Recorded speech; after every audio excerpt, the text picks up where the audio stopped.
Hello everyone.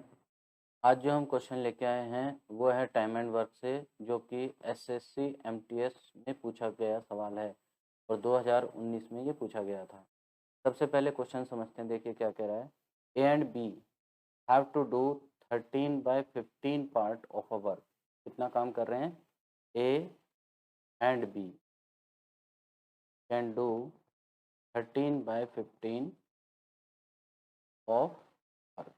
ठीक है, आगे हम समझते हैं क्या कह रहा है। And B and C have to do 11/20 part of the work together. जिसमें कि बी और सी यदि मिलकर कार्य करते हैं तो 20 में से 11 भाग कार्य करते हैं।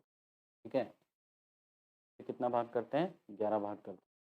If the difference between the wages of A and C is 7,600 rupees.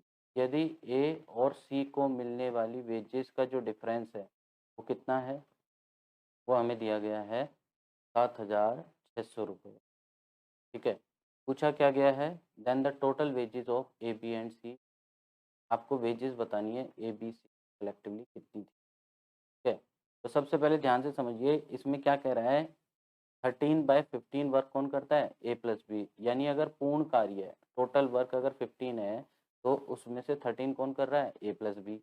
और दूसरी जगह पे अगर आप देखें, यहाँ पे कह रहा है कि अगर पूर्ण कार्य 20 है तो उसमें से 11 कर रहे हैं बी प्लस सी।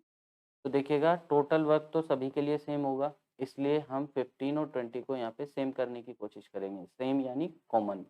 तो हमें क्या करना होगा? एलसीएम लेना होगा यहाँ पे। किसका? एलसीएम ऑफ 15 एंड 20, जो कि कितना होगा? 15 एंड 20 का एलसीएम होगा 60। अब देखिए अगर आप 15 को 60 बनाओगे तो आपने इस फ्रैक्शन को इंटू 4 करना पड़ेगा। तो बेस को इंटू 4 कर रहे हो तो न्यूमिरेटर को भी इंटू 4 करेंगे। और 20 को 60 बनाना है तो आपको बेस को इंटू 3 करना पड़ेगा, तो न्यूमिरेटर भी इंटू 3 हो जाएगा। अब आप देख सकते हैं, अगर पहले वाले सिस्टम से देखें कि ए प्लस बी कार्य कर रहे हैं कितना? 15 चौका 60, 60 में से कितना कर रहे हैं? 13 चौका 52 कार्य कर रहे हैं। ठीक है, और वहीं अगर बी प्लस सी की बात करें, बी प्लस सी कितना करेंगे बेटा? 20 तिये 60, 60 में से 11 तिये 33 कार्य ये कर रहे हैं। अब ध्यान से समझना इसको। ए प्लस बी 60 में से 52 कर रहे हैं, यानी बचा हुआ कौन कर रहा होगा? सी कर रहा होगा। 60 में से 52 किसने कर दिया? ए प्लस बी ने। तो बचा कितना बेटा? 8 बचा, तो वो कर रहा होगा सी। और अगर हम बी प्लस सी को देखें, बी प्लस सी कर रहे हैं 33, तो बचा हुआ कौन कर रहा होगा? ए कर रहा होगा। ए कितना कर रहा होगा फिर? ए कर रहा होगा 27।